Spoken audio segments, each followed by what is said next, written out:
यजामहे सुगन्धिं पुष्टिवर्धनम् उर्वारुकमिव बन्धनान् मृत्योर्मुक्षयः. Então, muitos aqui já conhecem o Radhanatha Prabhu. Eu sou suspeito de falar porque eu conheço ele desde quando ele era criancinha na vida espiritual.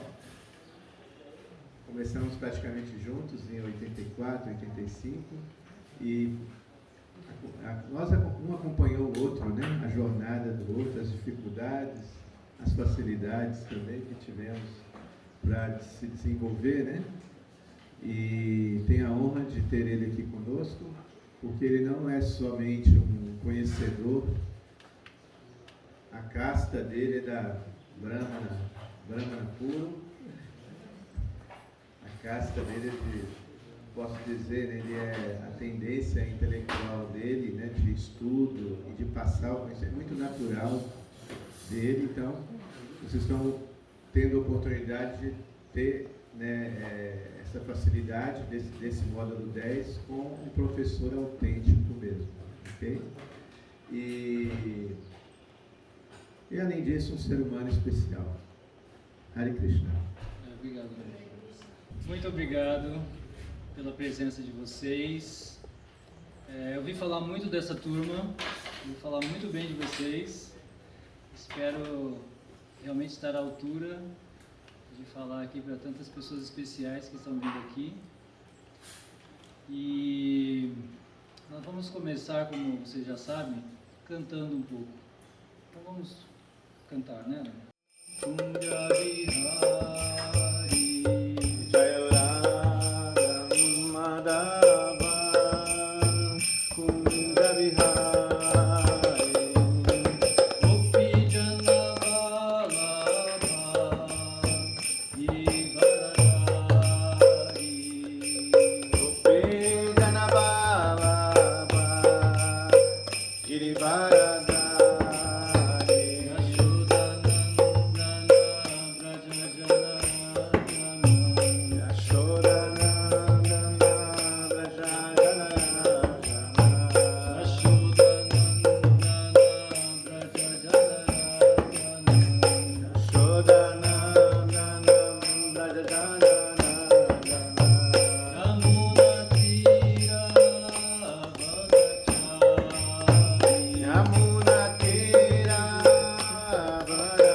tema que nós vamos abordar esse fim de semana, eu considero como um dos temas mais importantes dessa ciência. Prabhupada escreveu um livro chamado A Ciência de Bhakti Yoga. Tá? O que significa isso? Qual a diferença de uma ciência e de uma fé? Em geral, as religiões, elas têm uma fé.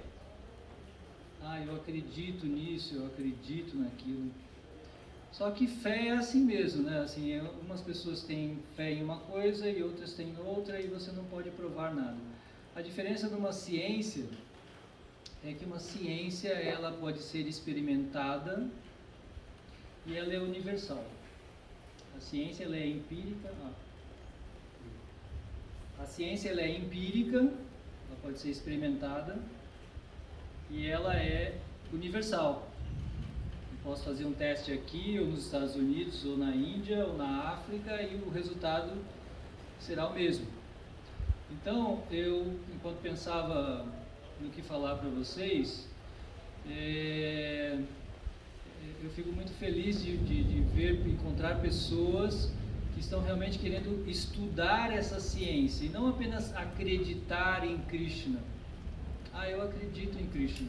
Não, nós queremos mais do que isso. Nós queremos que as pessoas conheçam a ciência, essa ciência de Bhakti Yoga.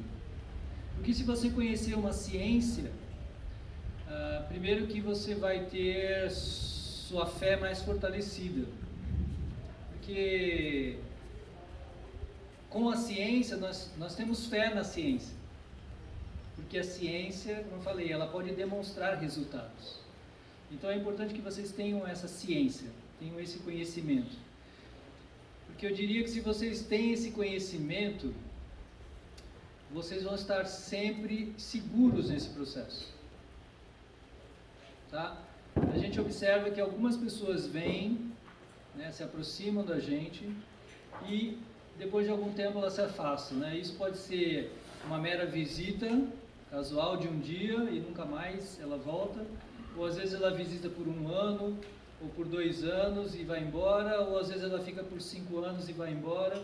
Então, a gente se pergunta por quê. Existem explicações, né? Numa ciência você tem uma explicação.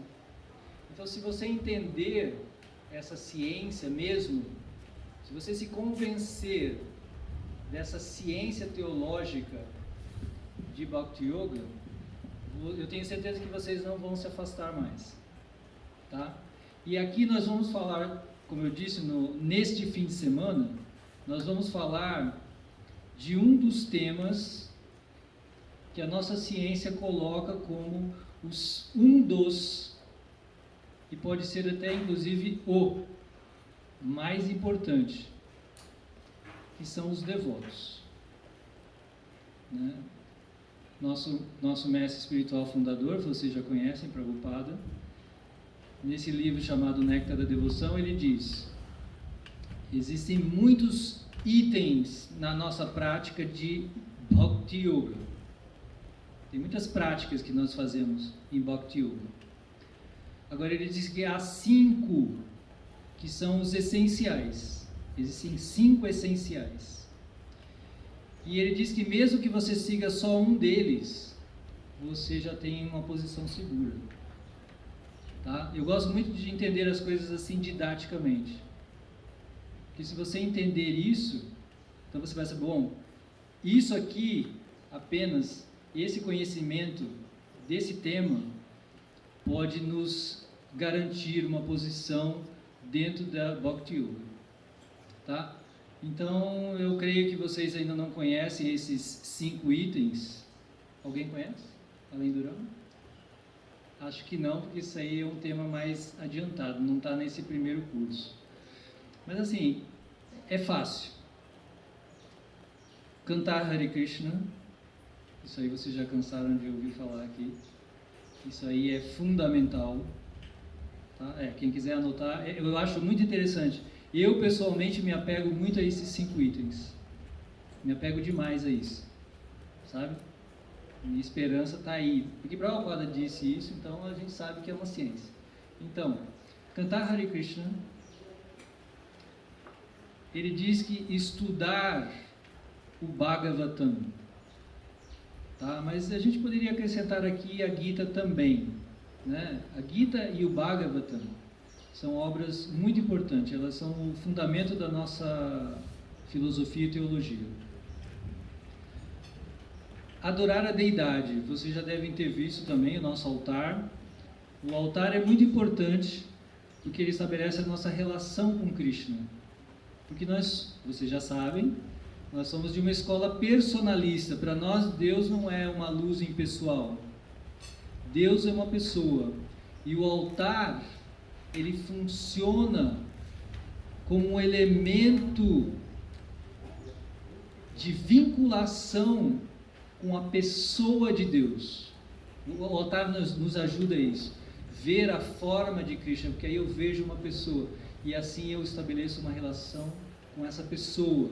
Aí nós oferecemos uma flor, ou uma água, ou uma fruta. Você vai criando, você vai desenvolvendo relação pessoal amorosa. Porque para nós, relação pessoal amorosa acontece entre pessoas. Você não se apaixona por uma luz, você se apaixona por pessoas. E para nós, Krishna é uma pessoa e o altar ajuda muito nisso. Estabelecer essa relação pessoal, amorosa com Krishna. Então, esse é o terceiro item. O quarto item, Brahma, cantar Hare Krishna. Cantar Hare Krishna, estudar o Bhagavatam, se associar e servir os devotos. Se associar com os devotos e servi-los. Por quê? Se vocês fizerem uma análise aqui, não há aqui nessa sala, eu tenho certeza, que não há aqui nessa sala alguém que não tenha chegado aqui por meio de um devoto. Nós precisamos de um devoto. É sempre um devoto que nos conecta com Krishna. Então, associar-se, né, ter a companhia dos devotos é extremamente fundamental. E existe também, então, uma ciência nessa relação com os devotos. Tá? Porque eu diria que está aí um dos elementos chaves, né? Porque com quem a gente mais se relaciona são com os devotos, na consciência de Krishna. A gente ainda não tem acesso direto com Krishna. É claro que Krishna vai se revelando para vocês aos poucos, em experiências místicas, em revelações, em sonhos. Krishna vai se manifestando para vocês. Mas a manifestação mais evidente são os devotos. Krishna se manifesta para nós por meio dos devotos. Então, entender os devotos, entender a relação com os devotos é fundamental. Ok? Então, são esses 5 elementos extremamente importantes. Na verdade, a prática de Bhakti Yoga, vocês talvez aqui já tenham estudado a Hatha Yoga, Raja Yoga. Né? Raja Yoga, vocês ouvem falar lá dos 8 passos. Né? Vocês já devem ter ouvido falar lá dos 8 passos do Raja Yoga. Yama, Niyama, Asana, Pranayama, Pratyahara, Dharana, Dhyana e Samadhi. Talvez você já tenha ouvido falar isso. São 8 processos que se subdividem em vários itens, né? Tem 5 niyamas, 5 yamas, etc. Bhakti Yoga também é assim. Ela tem toda uma ciência, suas subdivisões, e no Nectar Devoção, Prabhupada fala que são 64 itens de Bhakti Yoga. Dos 64, 5 são os mais importantes, e desses 5 mais importantes, nesse fim de semana a gente vai estudar um que são os devotos. E Prabhupada diz que basta um deles para nos assegurar uma posição em Bhakti Yoga. Ok? Então, assim, só para a gente entender a importância desse tema. E, como eu falei, realmente ele é fundamental. Às vezes as pessoas se afastam também pelos devotos. Ah, eu não gostei daquele devoto. Às vezes acontece isso. e a gente vai falar sobre todas essas coisas, tá bom? Sobre os detalhes desse tema. Mas o que eu queria, acho que a coisa mais importante que eu teria a dizer para vocês é isso que eu acabei de falar, ok? Entender a associação com os devotos é a coisa mais importante, uma das coisas mais importantes desse processo, tá bom?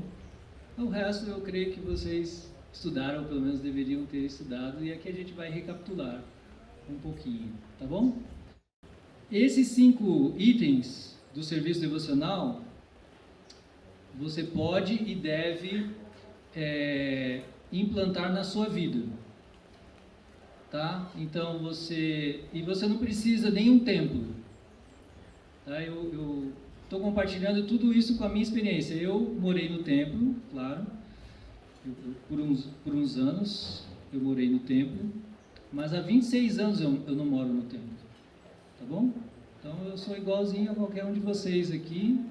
Eu moro na minha casa, eu tenho meu trabalho, eu tenho meu estudo, e eu tentei apenas levar principalmente esses 5 itens para a minha vida. Então, cantar Hare Krishna, todo mundo pode cantar Hare Krishna na sua casa, ou na japa, ou se reunindo com a sua família e cantando, ou sozinho, não importa, a gente sempre pode cantar Hare Krishna. Você pode ter um altarzinho com uma divindade de Krishna, ou se você não pode ter uma divindade de Krishna, você pode ter um quadrinho de Krishna, e conversar com Krishna, oferecer uma flor para Krishna, um pouco de água, uma fruta. Pronto, você já tem ali o seu altar, você já estabelece a sua relação amorosa com Krishna, com a forma de Krishna. Pronto, você já implantou o 2º item.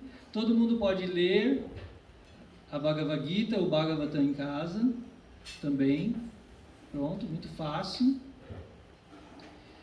E, lendo os livros de Prabhupada, de certa maneira você está... De certa maneira não, você está se associando e se relacionando com o melhor dos devotos, né? Digamos assim, eu estou lá na minha casa, sozinho, né? Não tem ninguém, não tem onde ir, não tem um templo, não tem devotos, não tem nada. Mas eu pego o livro de Prabhupada, né? E como nós dizemos, Prabhupada fala com a gente. Sabe aqueles livros que você abre, né? Aqueles livros místicos que você abre numa página e aí você recebe uma mensagem? Nós aceitamos os livros de Prabhupada dessa forma. Ele disse, eu estarei vivo dos meus livros. Então você abre o livro e muitas vezes Prabhupada responde exatamente a sua dúvida. Quantas vezes eu tive essa experiência de abrir o livro e Prabhupada responder a minha dúvida? Entende? Se você estiver aberto espiritualmente, né, e quiser falar com Prabhupada, ele vai falar com você. Porque ele disse, eu estou vivo, eu estou presente nos meus livros. Pronto. Assim você tem a associação do melhor de todos os devotos na sua casa. E assim você já tem o 4º item aí na sua casa. E por fim, morar num lugar sagrado é um lugar onde essas coisas são praticadas.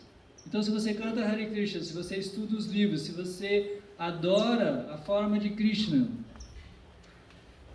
e se, como eu falei, você se associa espiritualmente até com Prabhupada, mesmo sozinho, a sua casa, ou talvez o seu quarto, se você não tem uma casa só para você, você pode transformar a sua casa, o seu quarto, num lugar sagrado. Ele se tornou o seu lugar sagrado. A gente pede muito isso, que você torne a sua casa um lugar sagrado, né? Então, no seu quarto, né, procure sempre escolher um lugar para você cantar sempre Hare Krishna naquele mesmo lugar. Idealmente, se você tiver pelo menos um quartinho para você, ótimo. E a gente diz, se você não tiver nem um quartinho, porque você tem que dividir, então reserva um cantinho do seu quarto e ali você coloca um biombo ali você entra ali, virou o seu lugar sagrado. Aquele lugar se tornou sagrado. E isso vai criando uma egrégora muito forte naquele lugar. E pronto, esses 5 itens já estão estabelecidos na sua vida. Estou falando aqui, estou compartilhando com vocês da minha experiência prática mesmo. Quando eu saí do templo, eu levei esses 5 itens para minha casa, de forma muito simples, tá bom? Então, isso eu acho que é a essência da mensagem que eu teria a dizer. Por isso que a gente sempre diz que a introdução tem que ser a mensagem mais importante, porque depois, às vezes, as pessoas passam a não prestar mais atenção. Por isso que na introdução você tem que dizer o que é mais importante, tá bom? Então, se vocês esquecerem de tudo que eu disser depois, tentem apenas lembrar disso, pelo menos disso, tá bom? Agora vamos estudar, então, os devotos. Vamos tentar entender melhor os devotos. Eu vou procurar ser breve agora na apresentação, é só a introdução que eu quis ser mais longo mesmo, mas aqui eu vou ser mais conciso nos temas. Bom,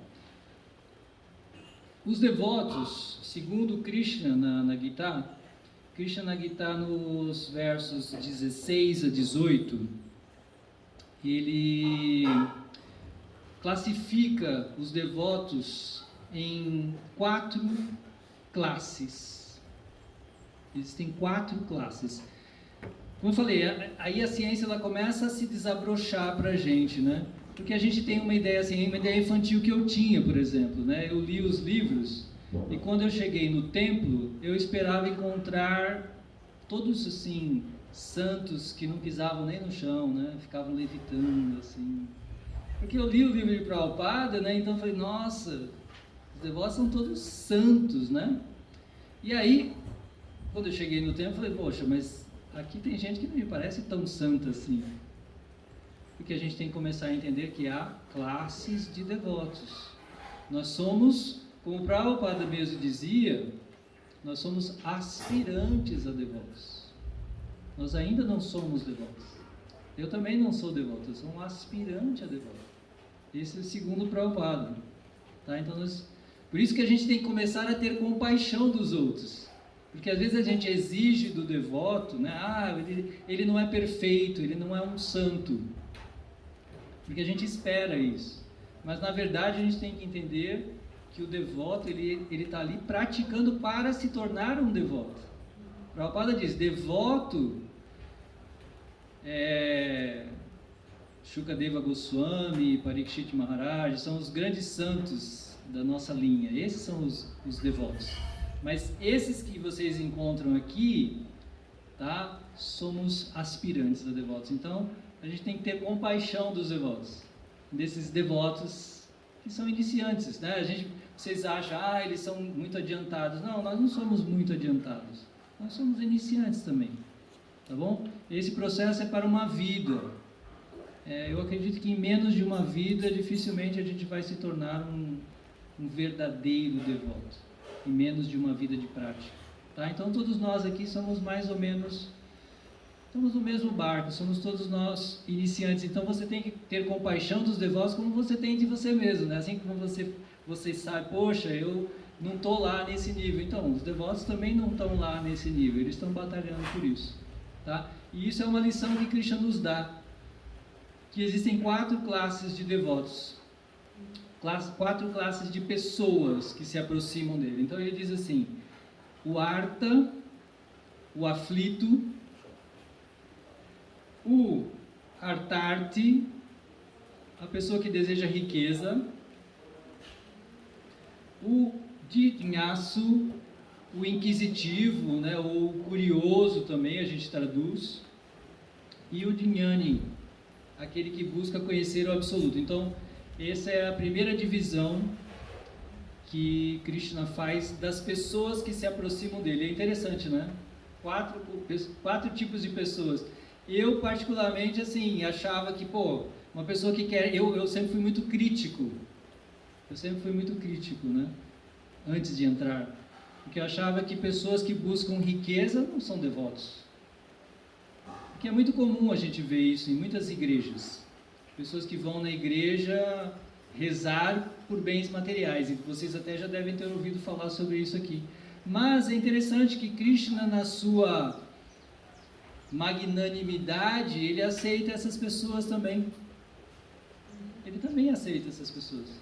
Elas também estão buscando de alguma forma. Porque se você não é piedoso, quando você está sofrendo, ou quando você quer riqueza, ou se você é curioso, ou se você é inteligente, mas se você é ateu, Entende?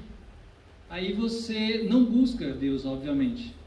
Entende? Então, uma pessoa que busca Deus, mesmo que ela tenha essas características que não são talvez as mais elevadas, mas ainda assim ela é louvável, porque pelo menos ela foi buscar em Deus a solução para os seus problemas.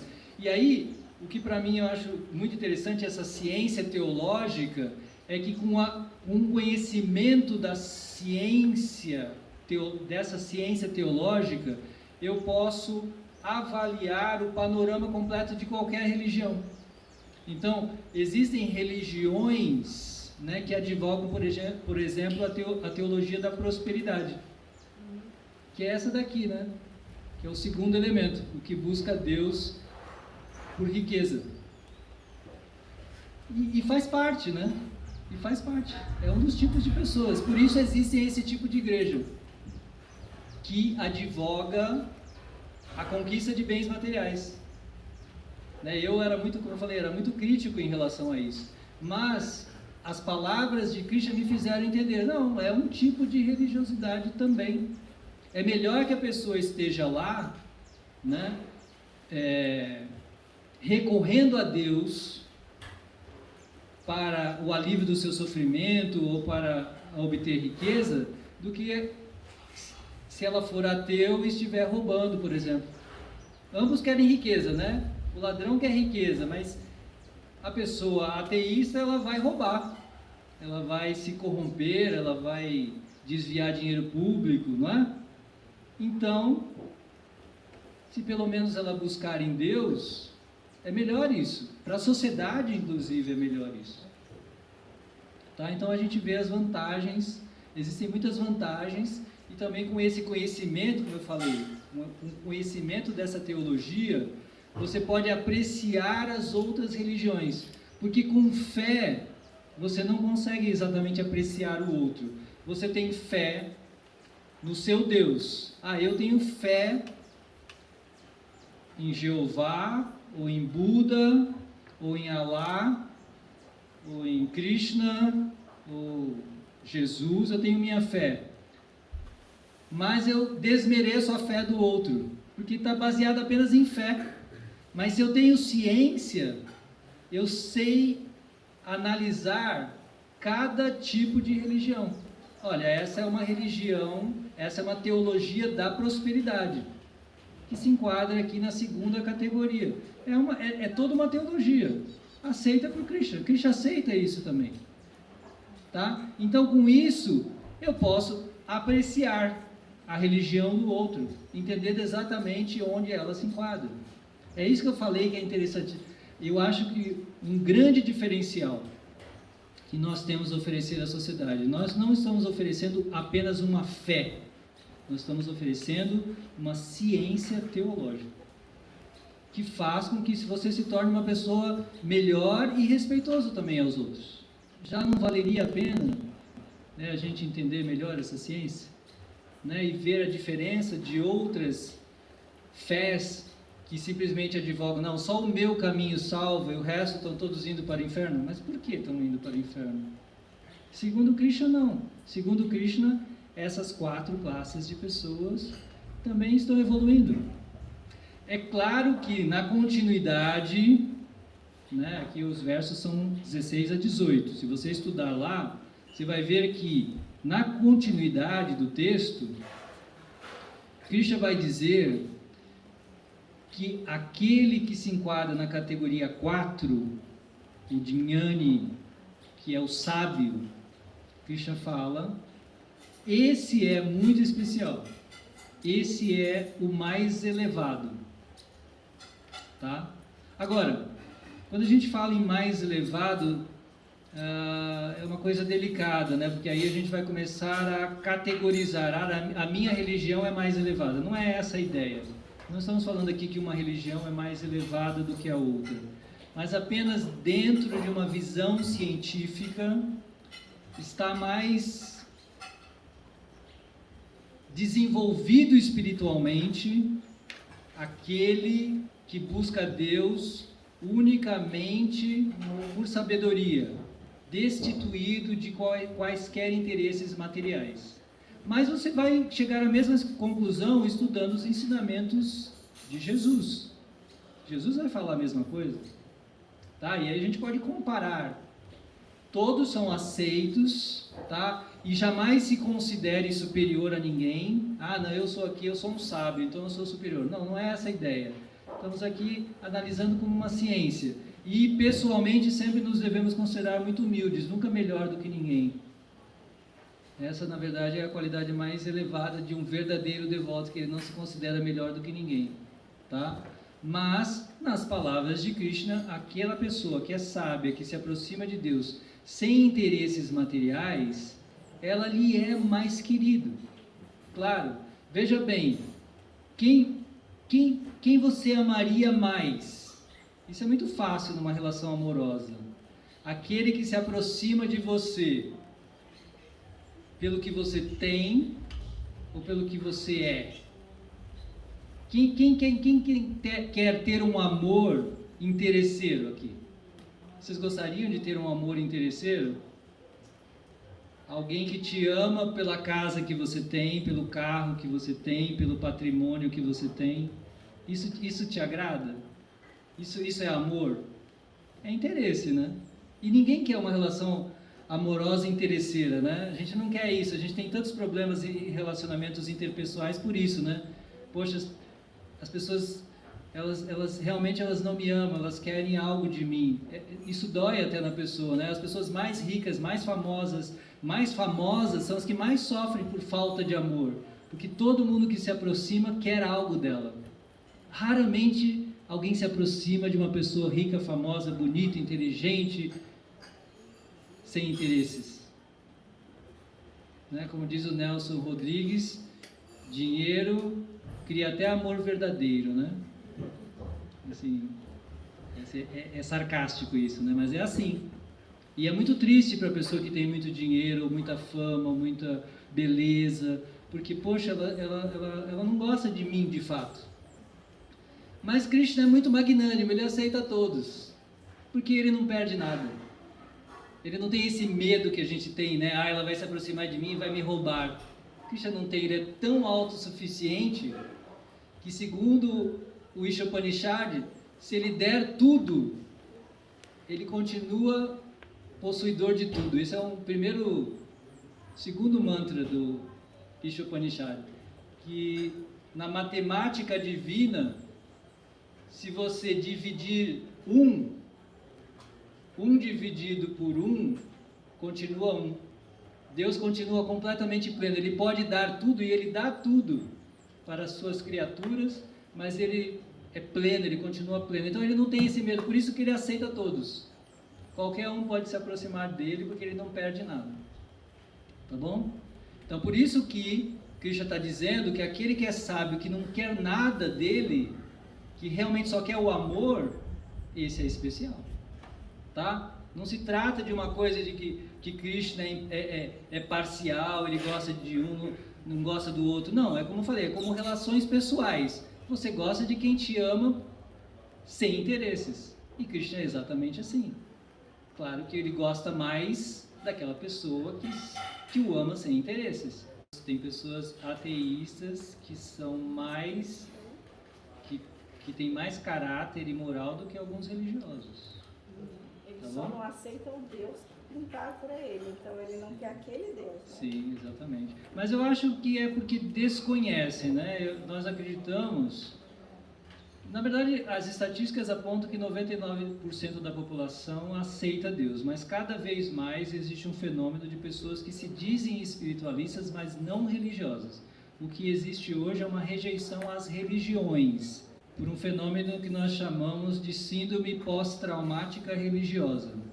As religiões traumatizaram tanto as pessoas, com inquisição, com perseguição, com exploração, com abuso, com tantas coisas que aconteceram nas religiões, em todas as religiões, tá? Não tem nenhuma que esteja fora desse espectro, todas têm seus pecados, tá bom? E aí isso traumatizou tanto as pessoas que muita gente hoje se diz espiritualista, teísta, mas ela não quer nenhum vínculo religioso. E nós não temos nada contra isso também. O que nós queremos é que as pessoas entendam Deus, entendam a ciência de Deus. Mas a religião também tem o seu papel. É importante entender. É importante a gente também entender a instituição religiosa, o papel da instituição religiosa. Por exemplo, a faculdade de medicina é uma invenção do homem também. A faculdade de medicina é uma invenção do homem. Mas essa instituição universitária, ela ajuda a formar pessoas, né, em medicina. Então ela tem um papel importante. Então a religião ela também tem o seu papel, e o papel dela seria a formação do caráter, né, dos indivíduos. Mas como a religião ela propõe a pureza máxima, o encontro com Deus e o desenvolvimento mais elevado de pureza, quando há uma mácula no religioso, toda a religião é maculada, tá? Então, o grande santo Chaitanya Mahaprabhu, ele diz que uma sujeira no pano preto não é notada, mas uma sujeira num pano imaculadamente branco, ela é muito distinta, entende? Por isso que, assim, o religioso, ele carrega um fardo muito pesado, porque as pessoas exigem do religioso a impecabilidade. Elas não exigem nada menos do que a impecabilidade completa. Por isso que eu comecei falando, eu tenho compaixão também dos religiosos, porque eles também são pessoas praticantes, aspirantes muitas vezes, né? Eu tenho muito receio de me dizer, como nas outras igrejas, né, assim, eu sou aqui o representante de Deus. É muito forte isso, né? Eu prefiro me manter na posição de aspirante. Essa posição, né? Porque as pessoas exigem demais. Às vezes acontecem médicos pediatras que abusam das crianças. Já teve casos. Mas toda a pediatria, ela não fica desmerecida porque um pediatra cometeu um erro, né? Mas a gente tem, assim, essa tendência a generalizar. Então, da mesma forma, né, quando um religioso comete um erro, as pessoas imediatamente, por essa síndrome que eu falei, né, as pessoas têm uma síndrome pós-traumática religiosa, porque as religiões cometeram erros tão graves que hoje, quando um religioso faz qualquer coisa, aí as pessoas generalizam isso para todas as religiões. E o pior é que elas incluem Deus na história, que não tem nada a ver com a história. Deus não tem nada a ver com os desmandos das religiões e dos religiosos até. Como eu falei, essa é a ciência que a gente tem que entender, que é como você falou, isso é espiritualidade. A gente tem que, a religião, ela é uma instituição importante que forma, né, que nos forma, como eu falei, a gente vai lá se formar em medicina na faculdade de medicina. Isso é ótimo, né? Ela tem o seu papel importante, mas o seu papel de médico vai além disso, né? Vai além daquela instituição. Então, o nosso papel de religioso, ele vai além das religiões, que é se tornar de fato um espiritualista. Então, isso tudo faz parte dessa ciência, né? Porque são essas coisas que nos afastam. Porque, eu fui lá e aquele devoto fez uma coisa errada. Mas o que tem isso a ver com Deus? Eu sempre pergunto, o que tem isso a ver com Deus? Krishna não fez nada errado. Você tem que estudar a ciência de Krishna, os ensinamentos de Krishna. As atividades constantes dos devotos, né? Nós vamos falar sobre vários aspectos dos devotos. Como a gente reconhece um devoto, segundo esses livros básicos de Prabhupada. Um devoto, ele está sempre pensando em Krishna. Sempre pensando em Krishna não é também aquela coisa fanática daquele religioso fanático que fica gritando na praça, né? Deus, né? Citando as escrituras. Porque na nossa concepção de Deus, ou verdade absoluta, né? Krishna é a verdade absoluta. Krishna não é apenas o ser supremo. Existe uma diferença entre Deus e verdade absoluta. Deus é o ser supremo, Verdade absoluta é o somatório de tudo o que existe. É Deus, sua criação e as criaturas. Então, quando eu penso em Krishna,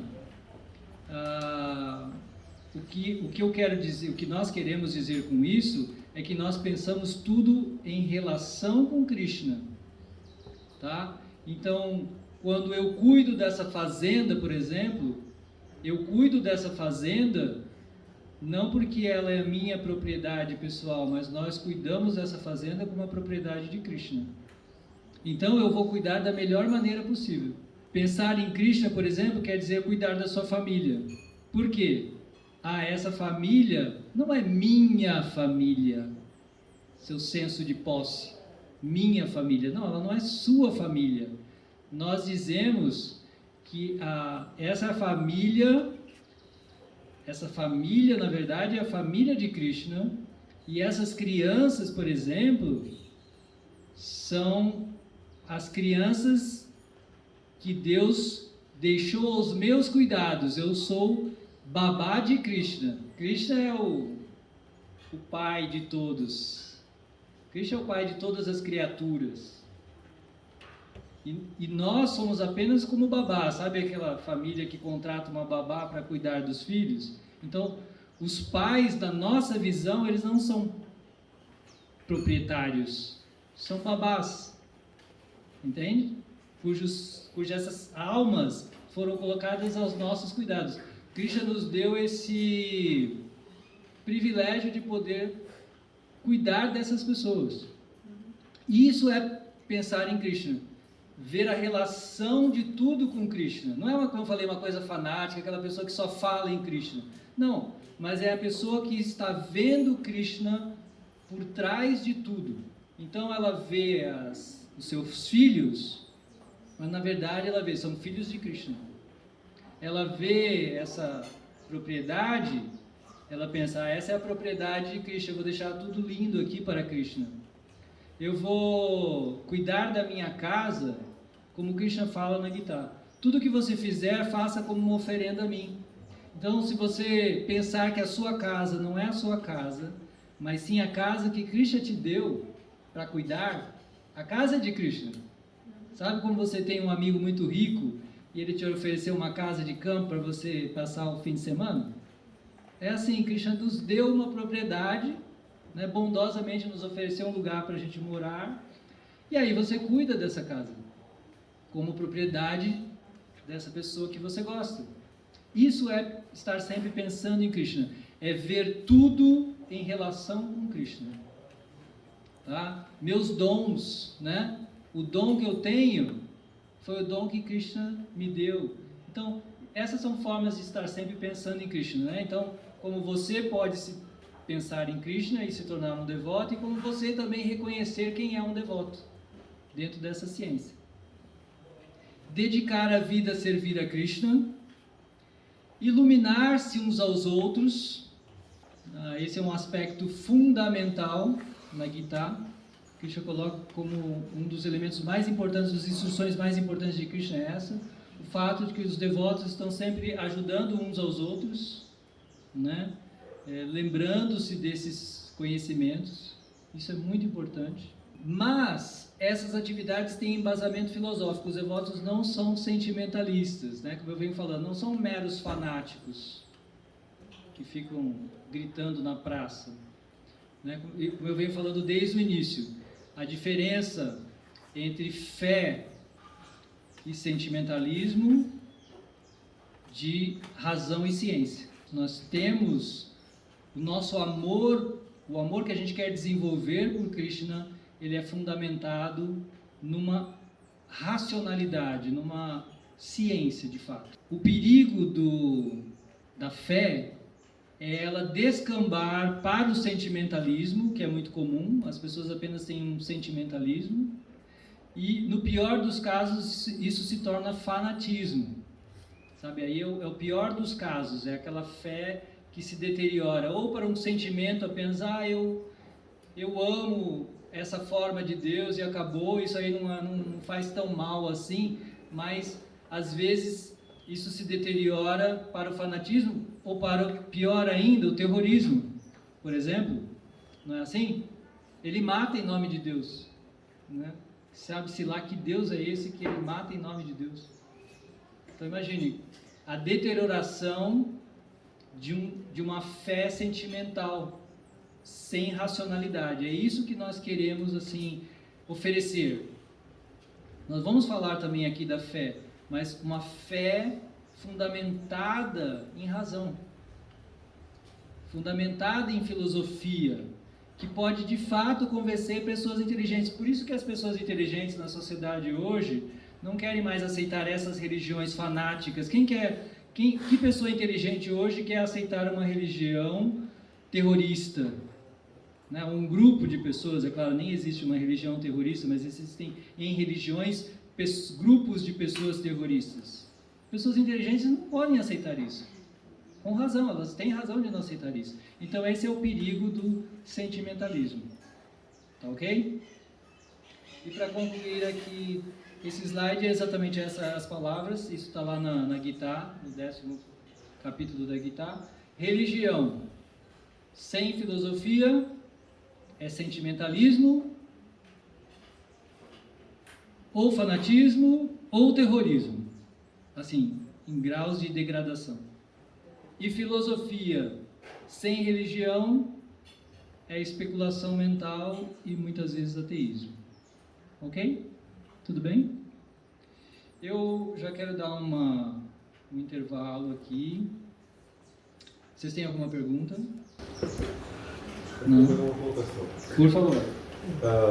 Uma situação, né? Por exemplo, você falou sobre os grupos terroristas, né? Que normalmente tem lá no Oriente Médio e tal, a gente está muito fundamentado na religião muçulmana, não tem muita relação com isso, né? Assim, o propósito, né? A ideia básica do terrorismo, ela está indo, né? Obviamente que pelo conceito deles, que existe entre eles, para a proteção ou a busca plena da divindade, do Deus absoluto, que eles entendem lá como sendo Deus deles, de uma forma muito radical, obviamente pouco inteligente.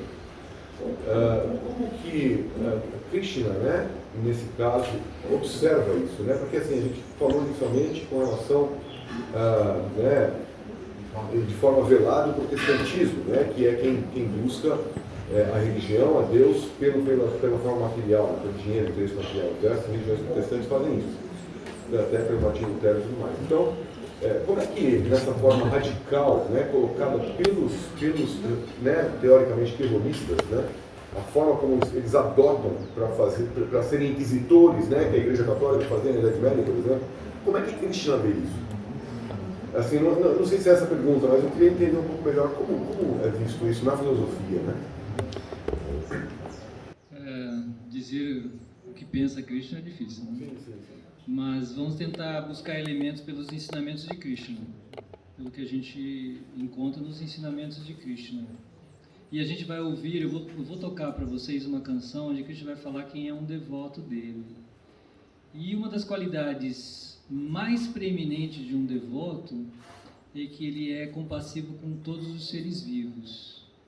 Então eu acho inimaginável alguma forma de religião que apregoe a violência. Assim, pelos ensinamentos de Krishna não há essa possibilidade, porque a qualidade mais preeminente de Krishna e do devoto de Krishna é a sua não violência. Esse é o maior mandamento hindu. Falando aqui em termos de hinduísmo, nós não somos hindus, mas falando do hinduísmo, né, da religião hindu, que nós, de certa maneira, estamos inseridos dentro desse contexto, mas o maior mandamento hindu é a não violência. E todas as religiões índicas, as religiões nascidas na Índia, como o hinduísmo, o budismo e o jainismo, têm como seu maior mandamento.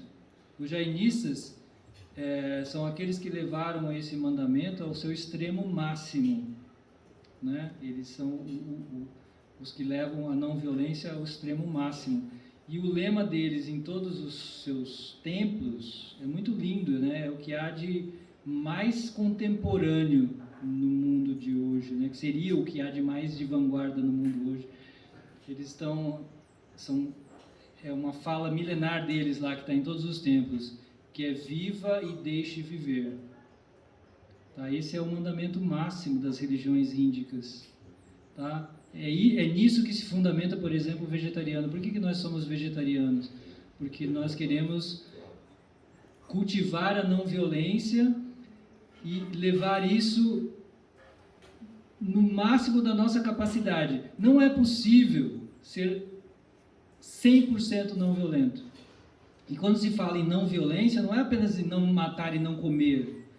Não violência, ahimsa, nos conceitos hindus, significa não ferir nenhum ser física nem psicologicamente. Olha só que dificuldade isso, né? Porque quando a gente fala, a gente magoa as pessoas. Às vezes até numa palestra bem intencionada, alguém sai magoado.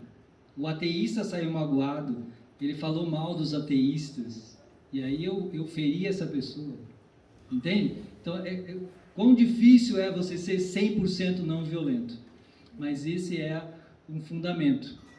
E para nós é o sintoma máximo de santidade. Quanto mais santa é uma pessoa, mais não violenta ela é.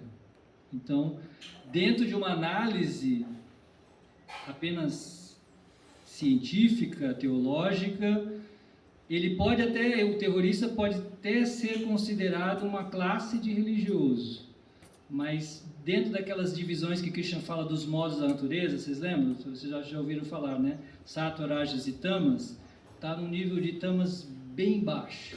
Essa pessoa que mata em nome de Deus, que assim, eu nem sei, de fato, acho que, usando as palavras de Jesus, nessa hora, acho que Jesus que diz que nessa hora lá, Deus vai falar, sai daqui, não te conheço. Eu acho que era isso que Krishna falaria para uma pessoa dessa. Mas, diferentemente de outras religiões, para nós não existe um inferno eterno, tá? Isso é importante. Mesmo que a pessoa cometa o maior de todos os pecados, ela tem infinitas chances de se aprimorar. Então, essa também é a bondade infinita de Krishna. Sim, moça. Ela que tinha... Eu estou um pouco confusa agora, professor. Porque assim, eu sempre acreditei que o Vaishnavismo, né, o Vaishnava, era uma derivação da religião hindu. Era algo que surgiu do hinduísmo. É algo complexo, seria algo um pouco diferente, assim, porque poucos de nós, de fato, inclusive entre os devotos, conhecem a história do hinduísmo e do Vaishnavismo. Aí começa o problema. Até poucos devotos, de fato, entendem toda a história da religiosidade indiana. Entende? Saiba você, em primeiro lugar, que hinduísmo é um fenômeno mais recente. Aqui, recente na Índia quer dizer 2000 anos. O hinduísmo tem mais ou menos 2000 anos. Então, isso é uma coisa nova na Índia. A civilização védica a qual nós estamos vinculados é anterior a isso. O hinduísmo, ele surgiu posteriormente e ele se perdeu também numa série de problemas e de influências externas. É bastante complexo. Seria só uma aula para explicar toda essa questão, extremamente complexa. Mas esse Vaishnavismo aqui de Krishna, ele está vinculado à tradição mais antiga da Índia, antes do que os acadêmicos chamarem o fenômeno hinduísta. O fenômeno hinduísta é um fenômeno aí que começa a se desenvolver 2.500 anos atrás, a partir daí, tá? A cultura do qual o Vaishnavismo está inserido é pré-Índia, ou não? Não existia ainda o país Índia que nós conhecemos hoje. Muito bem colocado. Então, talvez a gente se perca um pouco nisso. Nós não estamos inseridos nessa cultura. Ela não está ouvindo o que você falou. Se você puder falar mais alto, ouvir aqui no... Se o senhor também quiser repetir. Não, fala. Eu estava falando para ele que, às vezes, na historicidade, nós nos colocamos dentro da cultura da Índia. E o que o professor está falando, e todo o conhecimento, é pré-Índia. Então, não está dentro da cultura índia. Nós estamos antes de tudo isso que nós estamos imaginando que hoje existe lá. Isso fica para um estudo posterior, né? Estudarmos a história história mesmo da Índia e quando a Índia nem existia, né, como a gente entende hoje, porque nós fazemos parte, todos nós aqui, fazemos parte de um círculo cultural chamado indo-europeu. Houve um tempo em que toda a Índia e a Europa era uma civilização. Isso aí não se sabe determinar quando, mas o que a gente sabe é que toda essa cultura, esse círculo cultural tem uma origem comum, isso é já aprovado. E o sânscrito, ele está lá na raiz dessa cultura indo-europeia. E aí você pode perceber que todos nós brotamos de uma mesma árvore. Então é o que ele falou, quando nem havia o conceito de Índia, quando todo o velho continente ali, e a Europa, tudo isso ali era englobado numa cultura só. Tá? Então é algo... Faz todo sentido. Engraçado, que até também comentar no grupo, eu fui comentar com o meu pai, que eu estava estudando, Bhagavad Gita e tal, né? E que eram escrituras védicas de 5.000 anos. E ele, é professor de história, ele olhou para mim e falou assim, como assim 5.000 anos antes de Cristo? Então assim, eu acho que muitas pessoas não têm conhecimento e acaba tendo essa confusão, como ele falou, a gente associa muito com a Índia. E isso vem muito antes, né? Esse conhecimento védico. Mas também devemos tomar certos cuidados assim quando conversamos com os acadêmicos, porque os acadêmicos vão dizer que não existe tal coisa, né? Que como 5.000 anos, um livro de 5.000 anos. De fato, a Gita não estava escrita há 5.000 anos. Ela existia apenas oralmente. Entende? Então é bem complexo, tá? Não entre em discussões acadêmicas por enquanto. Vamos deixar isso para estudos posteriores, tá bom? Vamos dar um intervalinho.